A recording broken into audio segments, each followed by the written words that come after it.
love, holding all that I love. There is a love, holding all. I rest in this love. Will you sing with me? There is a love holding me. There is a love. There is a love holding all that I love. There is a love holding all. I rest in this love. The next one is quite similar. It says, there is a love holding us. There is a love holding all. There is a love holding all that we love. There is a love holding all that we love. There is a love holding all. We rest in this love. Once more. Will you start us off? There is a love holding, and we'll start now. There is a love holding us. There is a love holding all that we love. There is a love holding us.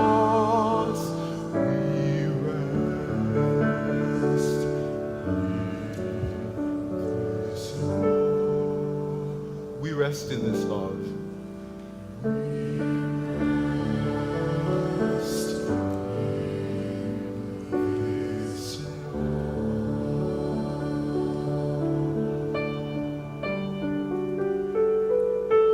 Good morning.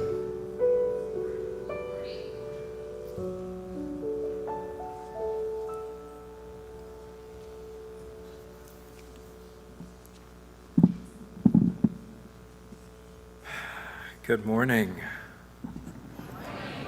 Good morning and welcome to First Universalist Church. My name is Reverend Arif Mamdani. I am your associate minister, and it is a joy to be with you this morning. Dear ones, the title of this service today is Love Boat. You might have seen that on one of the slides on the walls or on your screen. How many of you remember that show, The Love Boat? Yeah? It's okay to admit it. Maybe you caught the reruns or watched it on Netflix or something. What I recall of that show is that, writ large, while somewhat inexplicably set on a cruise ship, other than the title, of course, the bigger story was that in every episode, one or more couples would confront an obstacle to love. And over the course of the episode would, with the help of others on the journey, overcome that obstacle. And having overcome that obstacle to love, they would experience a renewal of love and often a deeper and new dimension of it in their lives. All that in about an hour. The parallels to church, I hope, are obvious. This is a congregation that leans hard into universalism and the universalist spirit of love and hope in which we give, receive, and grow. We are about following love's call. We are about overcoming obstacles to love and doing so with the help of each other.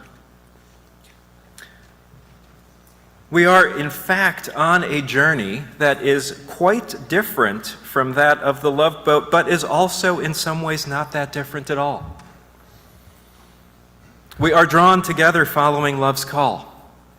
We are drawn together answering the call of love. We are drawn together listening to that deeper voice of possibility and hope and learning to follow it together. This is the life of faith that we invite you into when you journey with us. And so, congregation, come aboard. We have been expecting you. Joining us on this morning's voyage are Dr. Glenn Thomas Rideout, Rob and Olu in the sound booth making all of the technology work, a tidal wave of ushers and greeters and religious education teachers, and Paolo Dubuque leading our choir. Plus, the choir.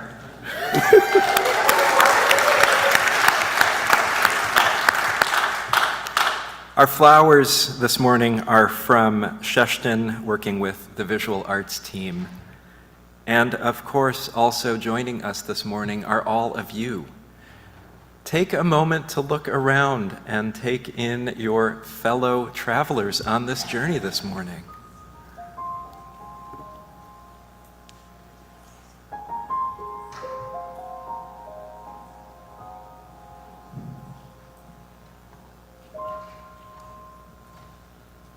There is something so deeply delightful and nourishing about taking in another person's face. Whether they are familiar, you've seen them many, many times sitting in the pews that they always sit in, or whether this is the first time you're seeing them. The joy of recognizing another being just like you and so wholly different. Let's take a moment to settle in, to breathe.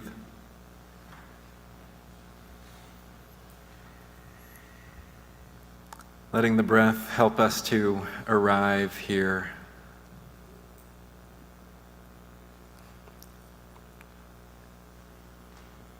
Knowing that the breath is always here, always available. If we find ourselves wandering, if worries about things that we need to do later today or later this week come in, just remember that the breath can bring you back here and now. It's always there for you. And now, I wonder if any of the youth in the room have been trained on lighting our chalice. Oh, Isla, you were like right there. Come on up. It's your birthday. Happy birthday. I'm being told that we should sing. So, Isla, anybody else have a birthday this week? What's your name? What's your name? Caroline. Anyone else? Kathy's birthday? What's your name back there?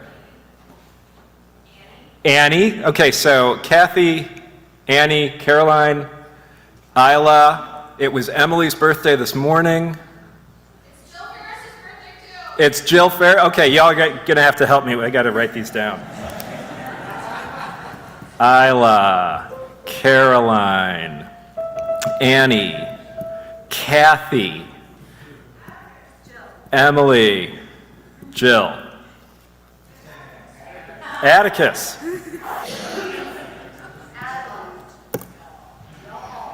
y'all, all right, are we ready? Happy birthday to you, happy birthday to you, happy birthday, dear y'all.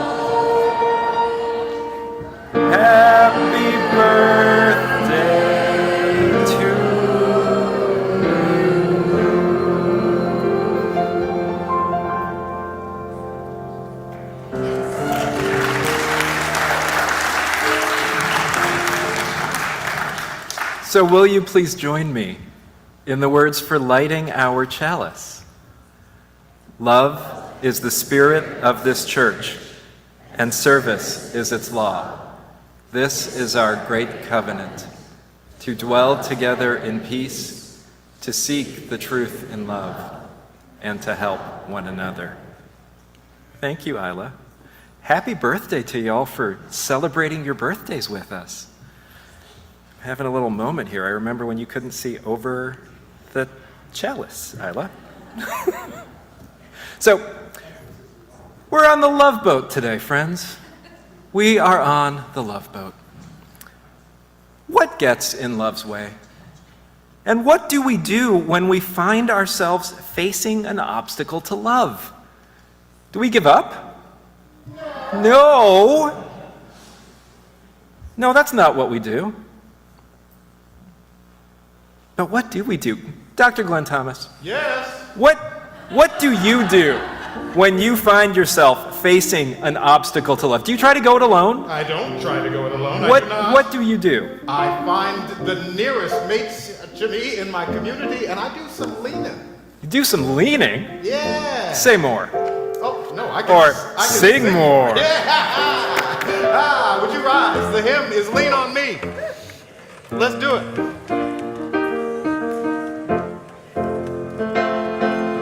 There were 10 rehearsals for that bit. No. Here we go. Sometimes in our lives. Sometimes in our lives. We all have pain. We all have pain. We all have sorrow. We all have sorrow. But if we are wise, we know that there's always tomorrow. Lean on me when you're not strong. And I'll be your friend. I'll help you carry on. For it won't be long till I'm gonna somebody. If there is a load, swallow your pride. Oh, Bill Withers, my bad. You need to borrow. You need to borrow. For no one can feel those of your needs, that you won't let show, that you won't. This part I know. Just call.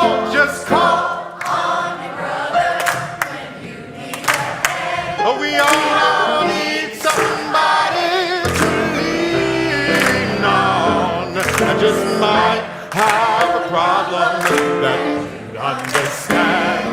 We all need somebody to lean on. If there is a load, you have to bear. That you can't carry.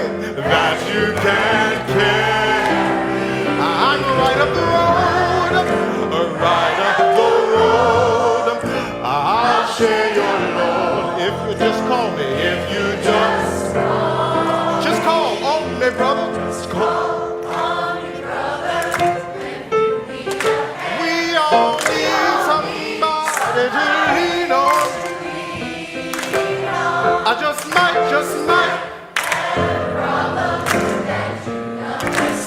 We all need somebody to lean on me one more time. Lean on me when you're not strong, and I'll be your friend.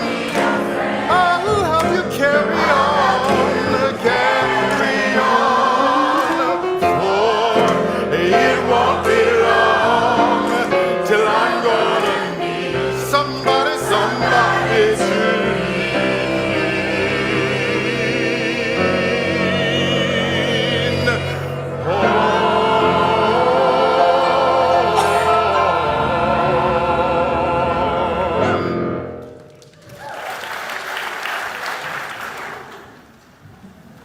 Friends, spiritual growth, spiritual development continues now. We all deepen. And our prayer is that wherever you go or wherever you stay, that you might be a blessing to the world by being just who you are, your full self, and that each one of us will send with you our love. For those who are headed to RE, go with our blessing. For those who are staying for this spiritual growth and development in the sanctuary, stay with our blessing. And let's sing a little bit more of that song.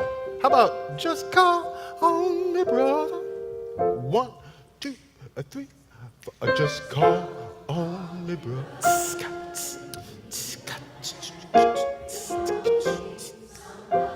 To lean on that just might.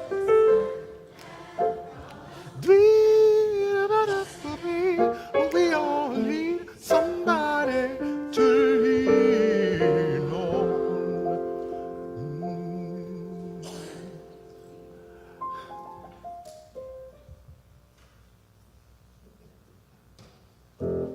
Thank you.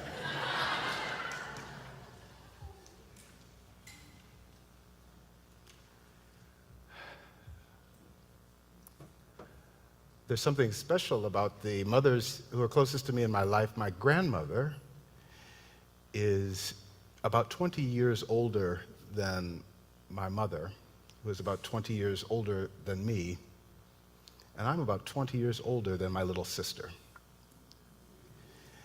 Each of them teaches me in different ways about the art of life, and I hope I teach them too. But it means that all of our big birthdays happen around the same time. We all do this thing of coming of age, you might say, on this particular Sunday. We do it around the same time, and so I pay particular attention to the ways in which they teach. My grandmother is the type of person who teaches by suggestion. What are you cooking? She'll say. And then she'll tell me how she does it. Well, I put orange juice in it. My mother governs by silence. When she doesn't say anything, she's saying everything. My sister teaches me in dreams.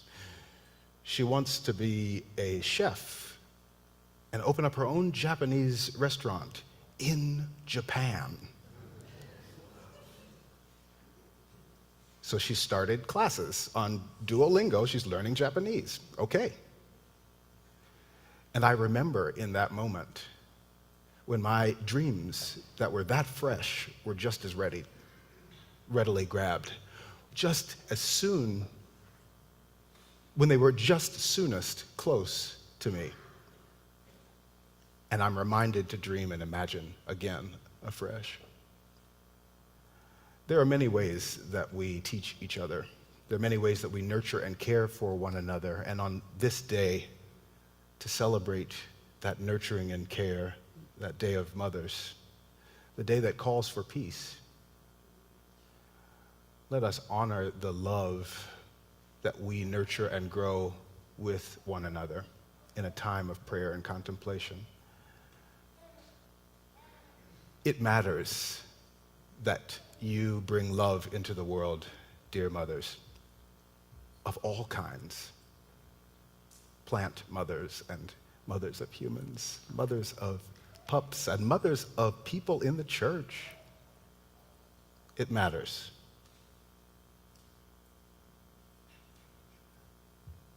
And for those of us for whom this day is not particularly joyous, it's more complicated than not, know that you too are not alone. We hold you in care all the same for everyone on this day, in your joys and sorrows, in your concerns, in the places you don't know.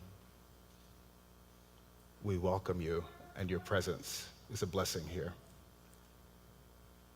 Let us pray then. Will you share the joys, the sorrows, the truths of your life? We promise to hold them well. We promise to say, you are not alone. We are holding it together. if you'll share. The circle is open.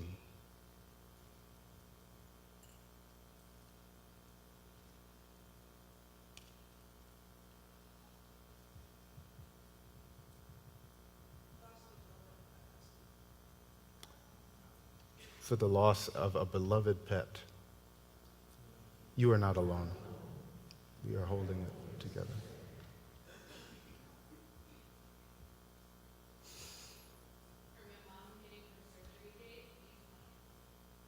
For your mom getting a surgery date and for health and beautiful surgery and recovery, you are not alone. We are holding it together.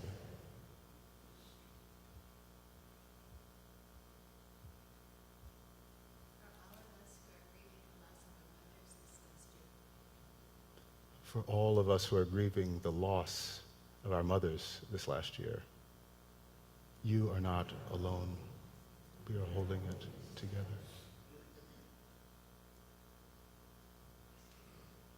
My brother's daughter was murdered last summer. This is the family's first Mother's Day without their child. Oh, dear.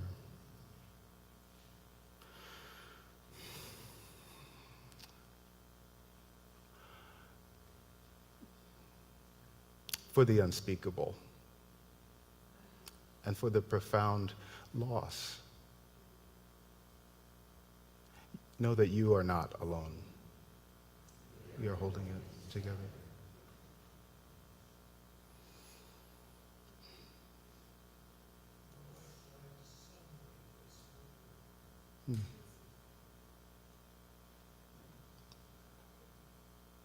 Stan's wife died suddenly this winter. You are not alone. We are holding it together.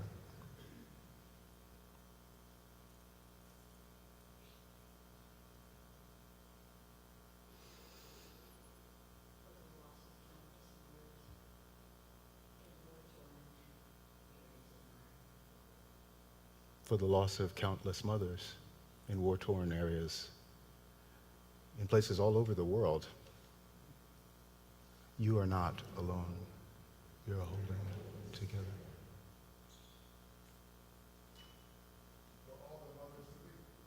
For all the mothers to be, you are not alone. We are holding it together. Really not alone, yeah.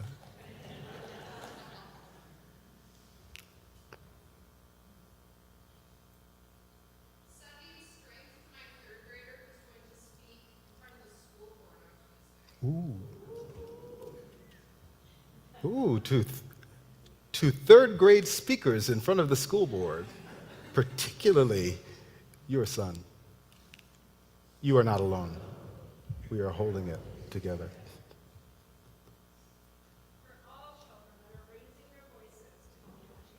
For all children raising their voices to demand change, you are not alone. We are holding it together.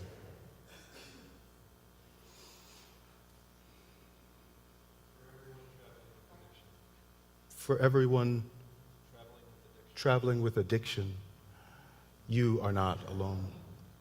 We are holding it together.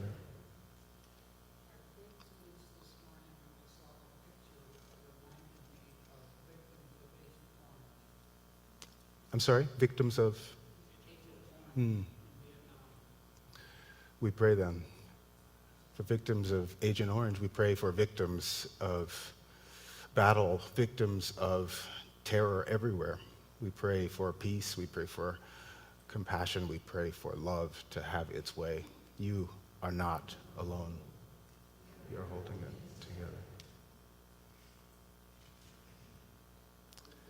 And for all of these prayers that we say now, for the prayers that we keep silent, may there be peace. May we be at ease. May we be free of suffering and the root. May we be whole. Will you sing with me?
So, congregation, there are a couple of things that I would like to be sure you are aware of this morning.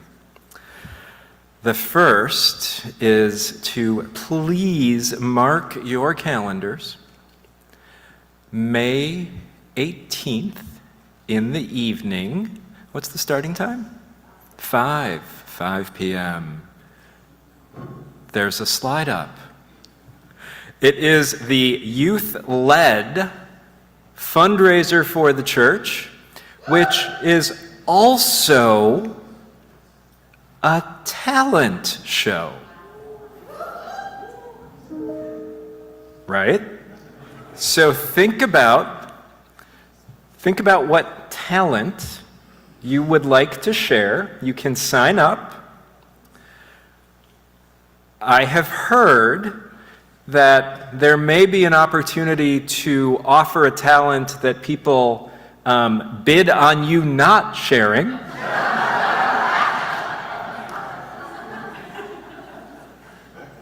So think about what it is that you might like to share with the congregation.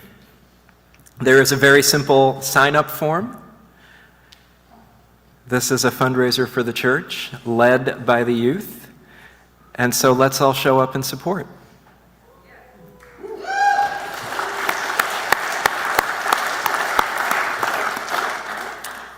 That is in 6 days, yes? So there's plenty of time to refine your act. I also want to let you know that after next Sunday's, well, actually both before and after next Sunday's service is Sign Up Sunday. Sign Up Sunday is an opportunity to learn about stuff that is going on at church and sign up to get involved. This is before, 30 minutes before, and for about an hour after next Sunday's service. There's a very important letter missing in the word service. The S at the end. One service starting next Sunday. What that means in particular, so service will be at 10 a.m., which means that if you show up at your usual 10:55 to 11:15, you will be quite confused as to what's going on. So put another note in your calendar. Whatever it is that you need to tell yourself, whenever it is that you need to tell yourself to come to church, there is one service.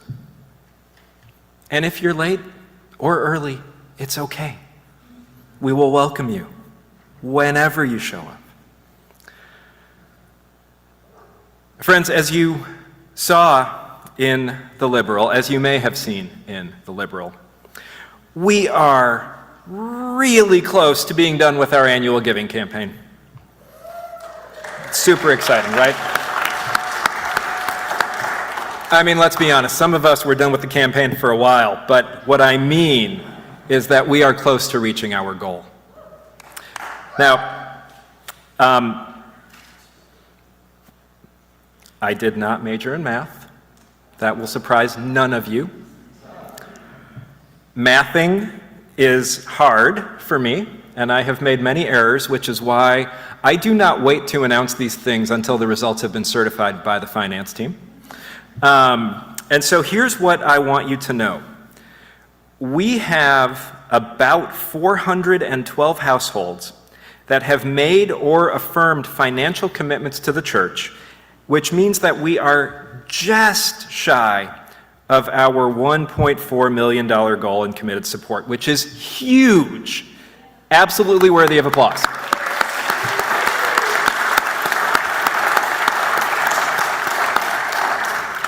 And we're still a bit short. And because we are not about passing a deficit budget, I want you to know two things. If each household that made a gift made an additional gift, one-time gift, not a monthly thing, an additional one-time gift of $163, we would reach our goal of $1.4 million. Second thing I want you to know, if each household that made a gift made an additional gift of $320, we could fully fund our music program. And yes, I'm telling you that today when the choir is here because we want more music for music ministry.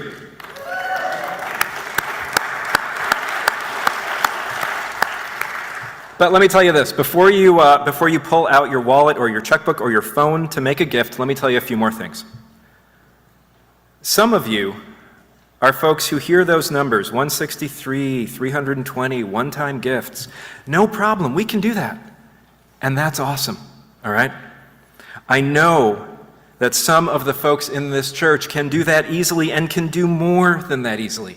I know that for some of you, you spend more than that on coffee in a month. You spend more than that on lunch. As one of our newer members said when looking at our giving stats, she said, shoot, this means that some people spend more on beer and wine in a month than they're giving to church. That's messed up. And she's right.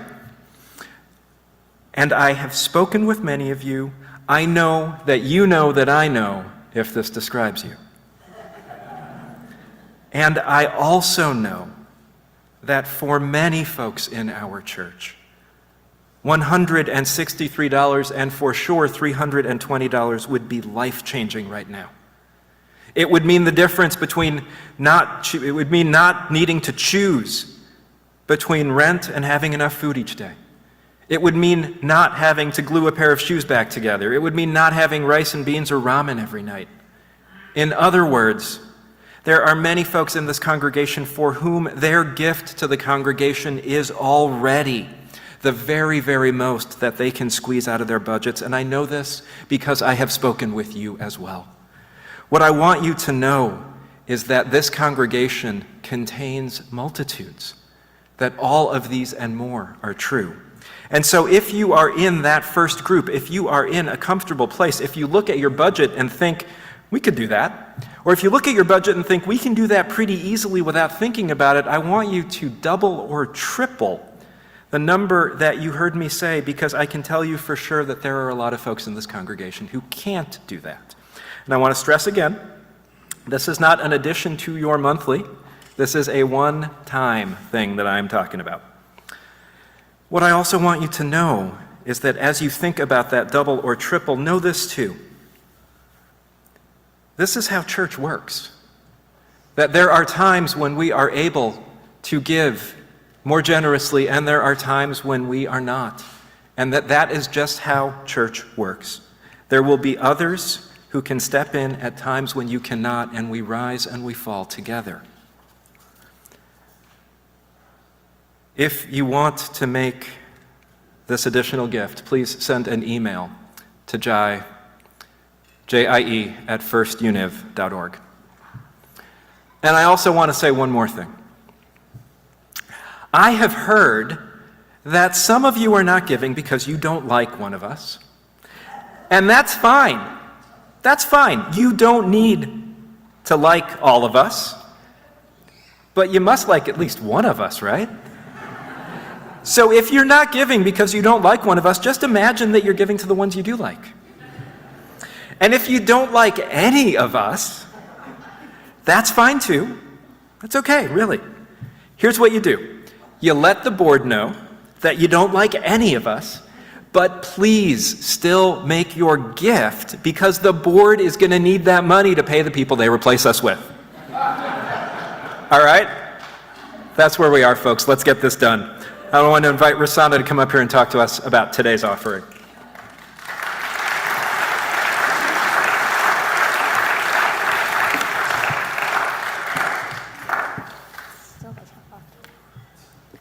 It is still a tough act to follow. You are not alone. Okay, a little deja vu for me right there, but that's okay. Our offering this morning goes to Moose Jaw, the Minnesota Unitarian Universalist Social Justice Alliance. Moose Jaw is our statewide coordinator for the national UU the Vote effort.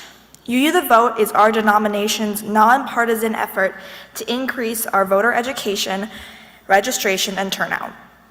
Moose Jaw coordinates these efforts throughout our state, supporting UU churches around Minnesota in becoming good trouble congregations. To be a good trouble congregation, congregations need to delegate 2 or more members to be election judges, host or co-host 3 election-related events, and in total mobilize 5% or more of the congregation in these efforts. We also take on a direct voter contact commitment, which in our case, because of the size of our congregation, is to send roughly 20,000 postcards to roughly 20,000 voters, and then follow that up a few weeks later with calls or texts to those voters, all aimed at helping folks get registered, get to the polls, and make their voices heard. To keep up this essential work, Moose Jaw needs our support, specifically our financial support. As a young person who is part of this congregation's team for UU the Vote, this election feels especially important to me. Though I am not able to vote yet, the next 4 years of my life will be when I begin my adult life. I want to know that I did everything I could to create the America that I want to live in. If you want to know more about what you can do to be a part of First Universalist's election efforts, visit our table in the social hall to learn more about how to get involved. Moose Jaw is giving us the incredible opportunity to become engaged in this election, to continue to make that work, to make the world that we want to live in. Please give as generously as you are able. Will the ushers please come forward to receive this morning's offering?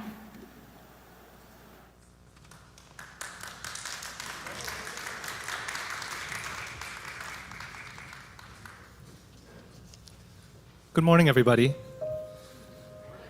In addition to the offering of gifts to the church and to Moose Jaw this morning, the choir and I would like to invite you to join us for an offering of song in honor of Mother's Day. In a few minutes, we're going to teach you a song, or maybe refresh your memory about a song, and the choir will be here to help you, and then at a certain point, the choir will become accompaniment to your singing of this beautiful melody. All of this is going to be recorded and posted online on social media after the service, with the intent that you can take that link, send it to a mother figure in your life, and say, look at this song we sang for you. One last thing. I always tell singers, your voice works best when you use it. What that means is that if you whisper, you're never gonna make music that you like. If you make big sound, even if it's raw or rough or untamed, eventually it'll be much more beautiful. So I invite you to join us in singing your raw, rough, beautiful voices. Isn't She Lovely? It goes like this. Isn't she lovely? Isn't she wonderful? Isn't she precious? Ever since one day old, I never thought through life I'd be loved by one as lovely as she. But isn't she lovely, made of love? 2. Isn't she lovely? Isn't she wonderful? Give us a snap, everybody. She precious. Ever since one day old, I never thought through life I'd be loved by one as lovely as she. But isn't she lovely, made from love? Isn't she lovely? Make some noise. Isn't she wonderful? Isn't she precious? Yes, ever since one day old, I never thought through life I'd be loved by one as lovely as she. But isn't she lovely, made from... Would you stand, everybody? Isn't she lovely? Isn't she wonderful?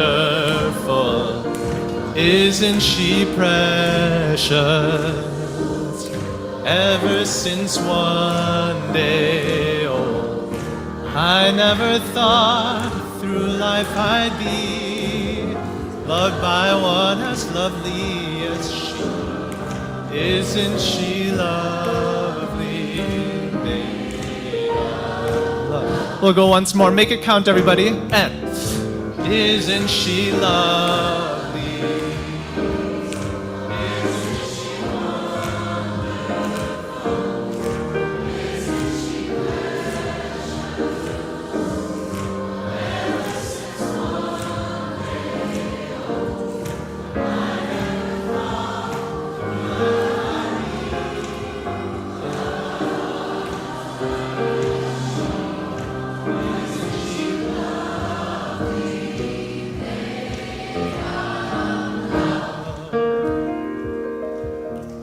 Bravo, everybody. Thank you.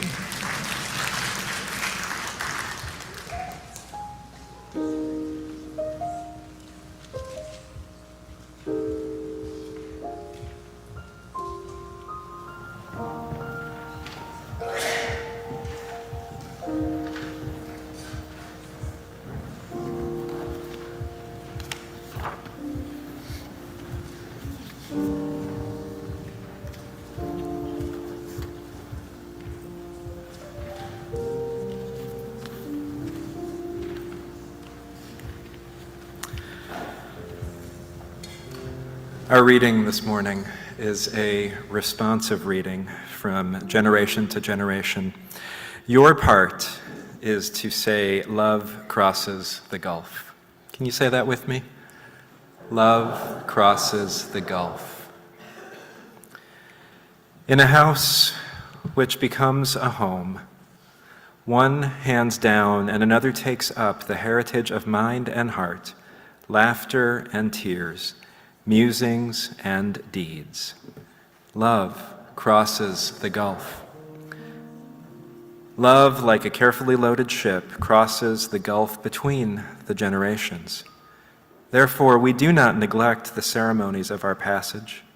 When we wed, when we die, and when we are blessed with a child, love crosses the gulf.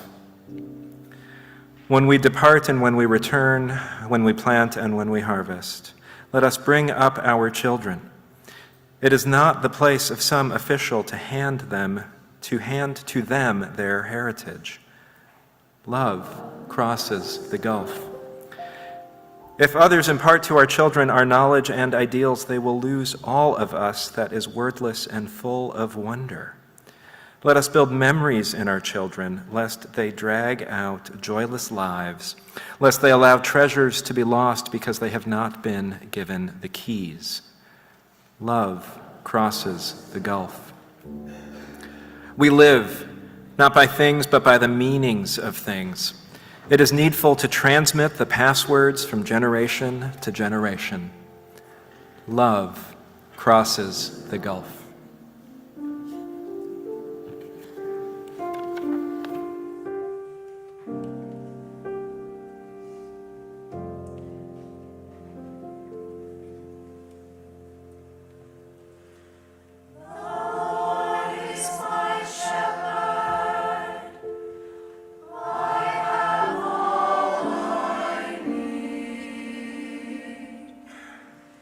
She makes me lie down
Thank you.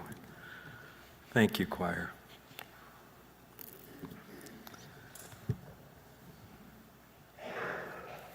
If you have been traveling on the love boat that is this church, if you've been traveling on the love boat that is this church, you have probably gotten the feeling that this UU thing isn't quite like other churches. And if you're relatively new, you quite likely have had the sense that these folks are not doing quite what I thought church and religion was about. And you'd be right. You would be right. If you lined up all of the Christian and Christian-descended denominations and played the one of these things is not like the others game, Unitarian Universalism would be the odd duck, or the gray duck, given that we're in Minnesota. Thank you.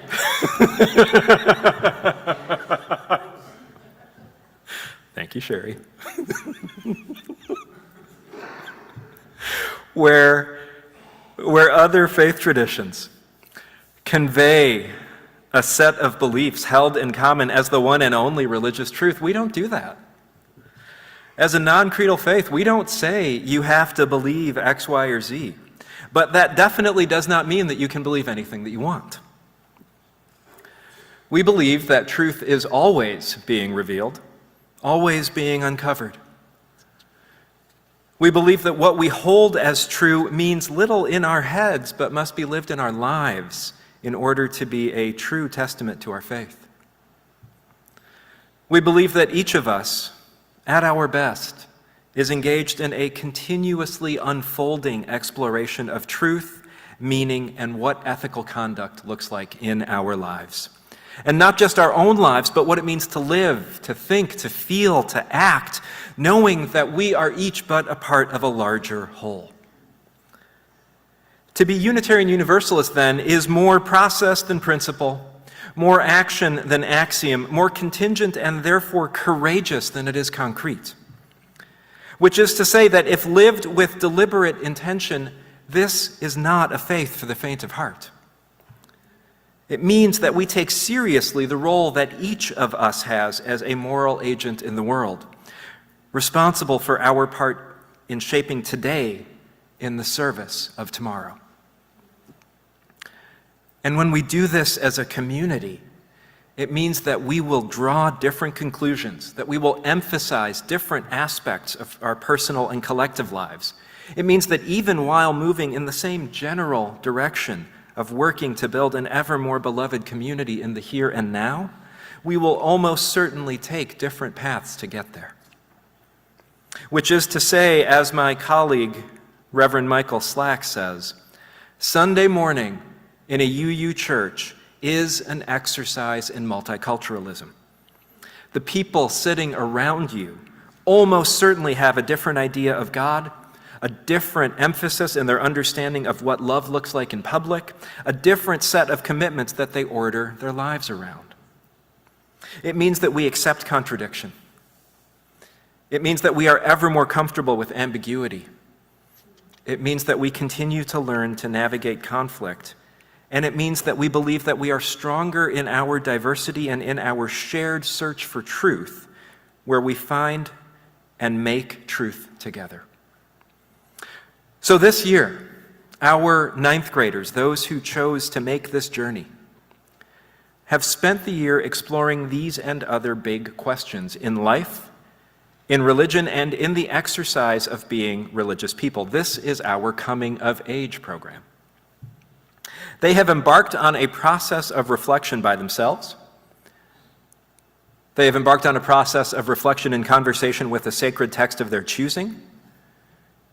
They have embarked on a process of reflection and uncovering truth in deep dialogue with each other and with an adult from the congregation who served as their mentor and companion in this process. And earlier this week, they shared their statements of faith with the church. These statements of faith are a short description of what they believe, what matters to them right now, how they are orienting and ordering their lives. And in doing so, they have mirrored in a more structured and intentional way the journey that I hope we are all on. And so I invite you now, in just a moment, to receive these selections from their statements of faith. And as you receive these words of belief and commitment, I invite you to receive them knowing that these youth are crossing a threshold.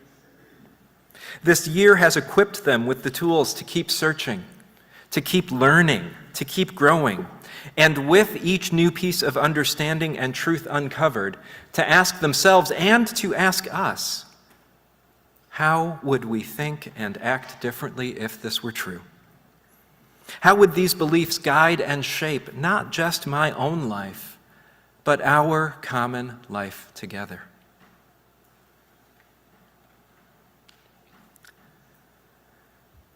And before I invite these youth to share parts of their statements, I need to say one more thing.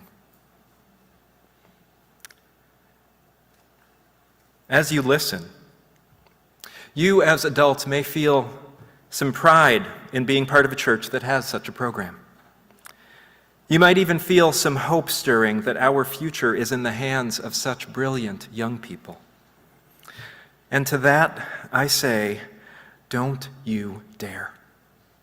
Don't you dare receive these statements in a spirit of hope unless you are also committing yourself to doing everything in your power so that as these young people come into their own, their brilliance is received into fertile soil in which their brilliance and vision can take root and flourish. Which is to say that we can hope. We as adults can hope, but only if we understand that it is for us to create the conditions in which that hope and vision can bear fruit. So while they are growing, our work is to clear the path for them.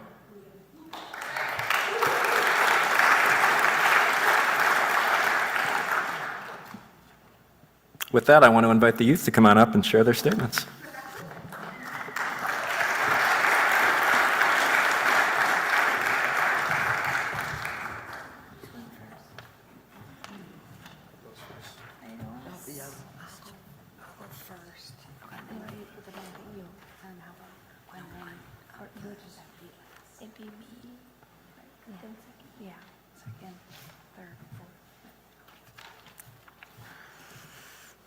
Hello, my name is Laura Kimball, and I've had the fortune to be one of the coming of age advisors for this whole year.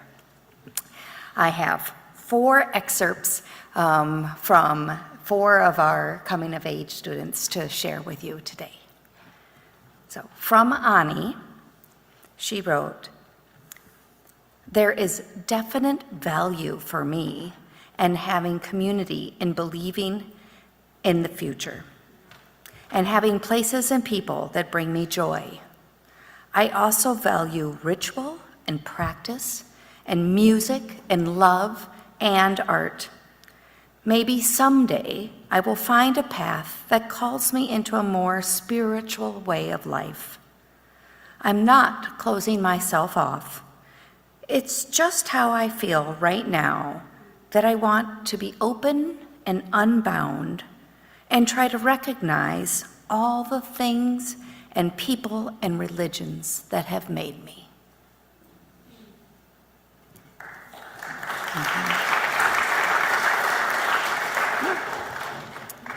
And from Amelia, she wrote, "I believe I control what happens in my life, and some greater power isn't controlling my moves. But I also believe that what I do or choose to do affects others. I love music and playing my flute. I can just play a song by myself. But when my band plays together, it's the whole combination connected together that makes music truly beautiful."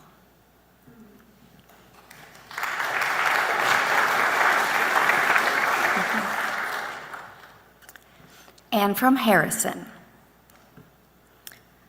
The portion of church I started to enjoy more is the concept of believing in something or dedicating one's accomplishments to something greater. I've realized this because in the MMA or the UFC, a lot of fighters will dedicate their victories towards a god or like their religion. I thought that, and maybe through that, like believing in something greater, it may even make it easier to believe in yourself.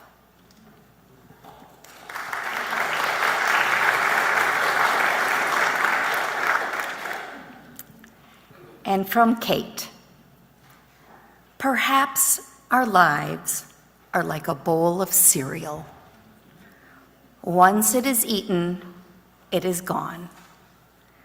But the feeling of it inside the one who consumes it lives on.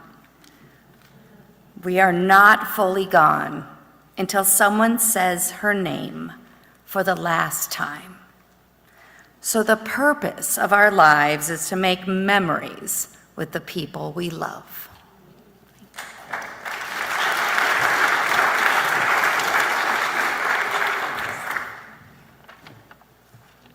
I have 3. This one's from Maisie. I'm not gonna lie, I still don't know what the true meaning of being a Unitarian Universalist. Like, what the heck, I never did. But I can feel the love and kindness here that shapes this church. I believe in that kindness to all we encounter. And well, I guess not to everyone, but I'm still learning. This is Lucy's.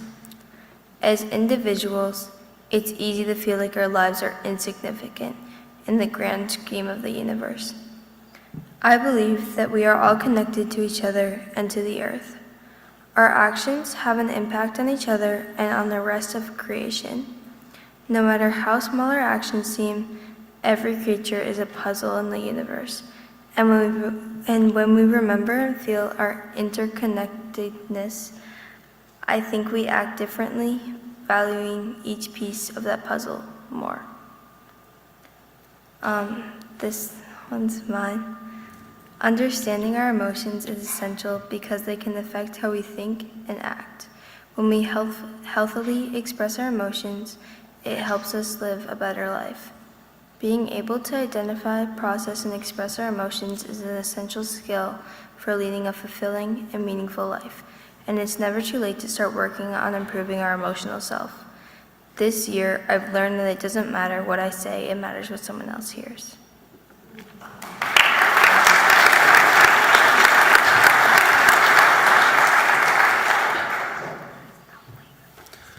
Hello, my name is Lamont, and I'm here speaking on the behalf of 3 people, Shaban, who could not be here, Kenyon, who could not be here, and myself. And so this is Shaban's speech. I personally do not have a specific belief system that I really identify with, and I am okay with that.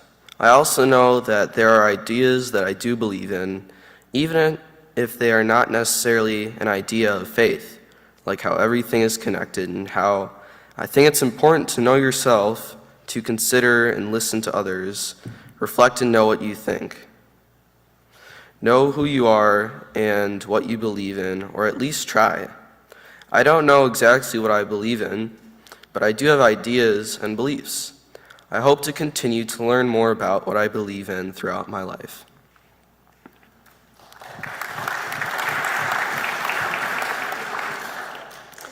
Now this is Kenyon's. I believe that we can determine our own futures. There will be rules or expectations made by society that will try to limit you and lay out a path for you.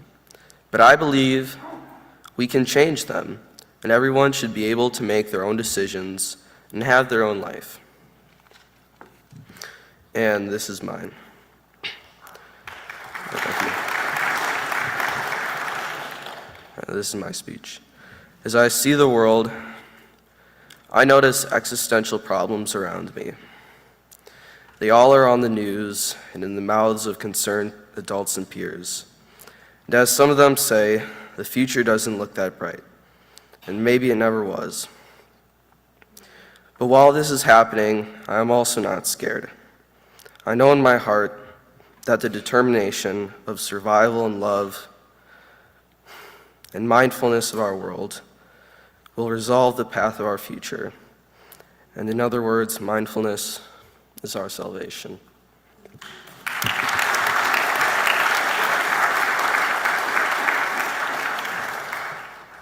I am also reading for 3 people. Firstly, Zoe. I believe in standing up for those you care about and those you may not when you see them in a tough situation. I believe in always sharing what you can. I believe that you shouldn't judge people for their race, gender, sexuality, abilities, or really anything that they can't control. I believe that when you get hurt by someone, instead of turning around and hurting someone else in anger, you should never make anyone else feel that way because you know how it felt. This is mine.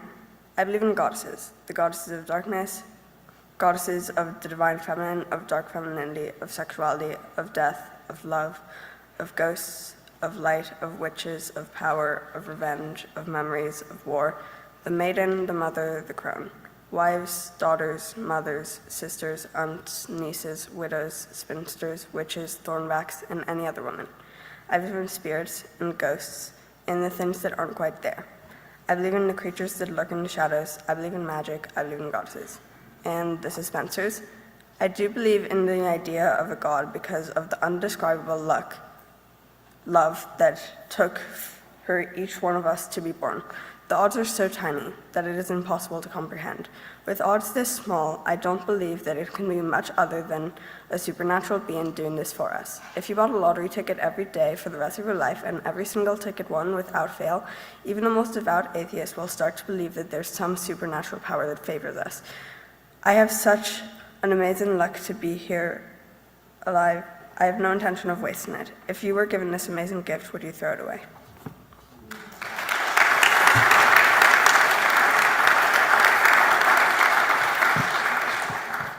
Hi, I'm Patrick, but I'm also reading for Evie's right now, so this is Evie's. It never felt right to me that humans' final chapter is death. I believe that there's something more to our lives on earth. I believe that God helps us have a life after our time on earth. I'm not sure if I believe in a heaven where it's just a big party in the sky, but more of a heaven where you find peace with yourself and others. And now, this one is mine. As I sat staring out into the water of Lake Harriet last Sunday, I didn't feel alone. Maybe it was God, maybe it was the thoughts in my head, the sounds of the walkers passing by, or the 2 ducks floating near me keeping me company. But I like to think it was God, sitting next to me to remind me He's here for me, whatever that may be, whatever I need it to be. I believe God, a noun, verb, or adjective I can't quite tell, is here for me, even if it feels like I'm alone.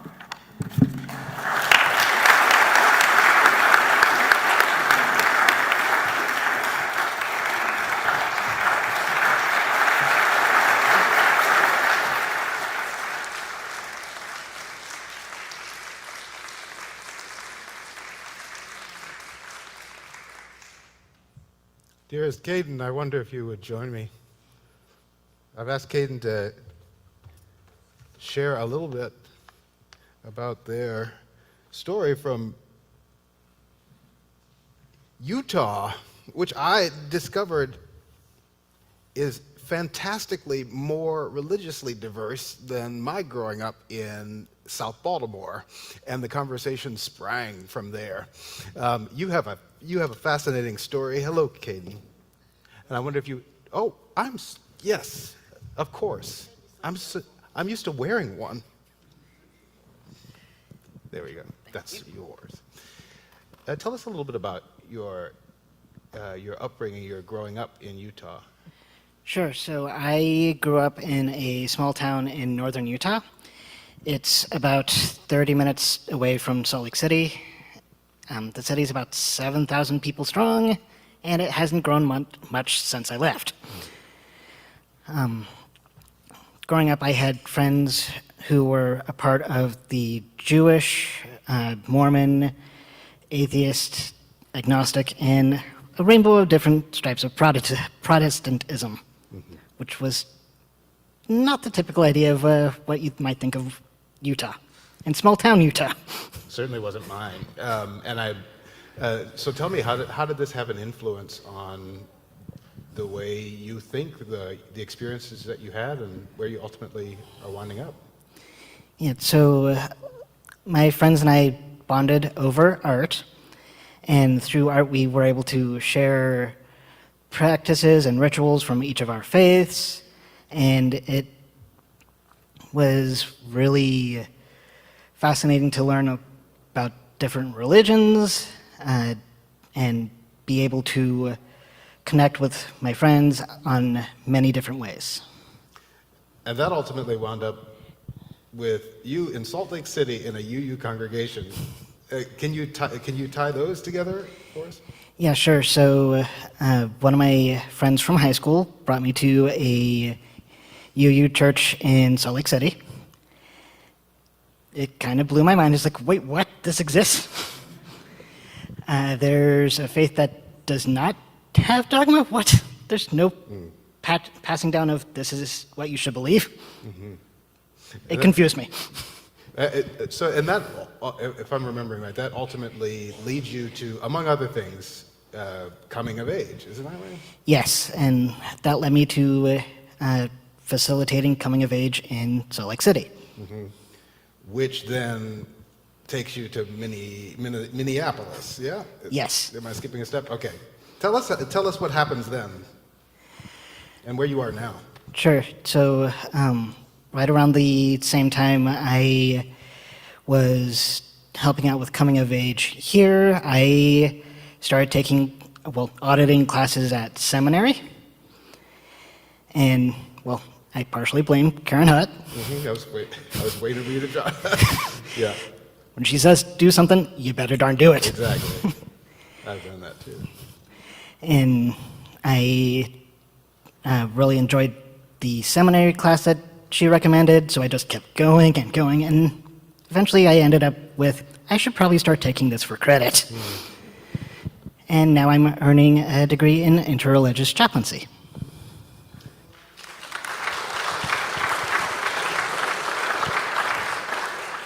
It's amazing how these facts of our lives, we never know which details will wind up forming the foundation, the identity that we create in the world. I'm glad that yours brought you here to Unitarian Universalism and to your studies that give you passion and allow you to experience that first joy over and over and over again of the questions. Yeah. Thank you. Yeah. Coming of age, capital COA happens once, perhaps in your life. Lowercase COA, it happens every day you live. And so let us go into the world singing with possibility of what the details of our life can do for love and justice and liberation. Thanks, Caden. You're welcome. Yeah. Thanks.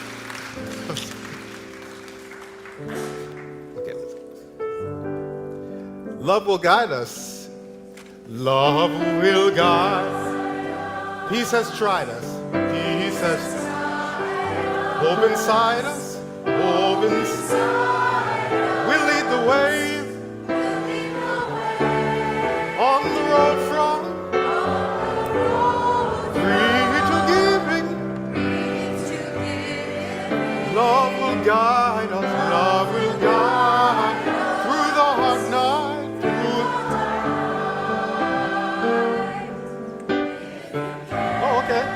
Sing like angels. If you cannot speak before thousands, you can give from deep within you. You can change the world with your love. Love will guide us. Love will guide. Peace has tried us. Hope inside us. Inside. We'll lead the way. We'll lead the way.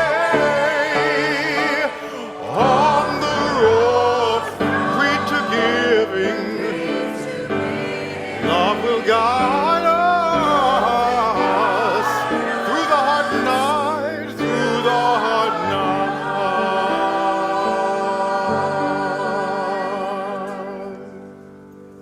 Dear ones, we have just one more thing that we need to do before we can release you out to enjoy the afternoon. If you are a coming-of-age youth, an advisor, or a mentor, I invite you to come up here so that we can bless you. And if you are not one of those three things, I invite you to warm up your blessing hands and join me in blessing these coming-of-age youth and advisors and mentors. So what I'm going to do is I'm going to pass this microphone down this way. I invite you to say your name. And after each name, we will say, we celebrate you and we bless you. All right?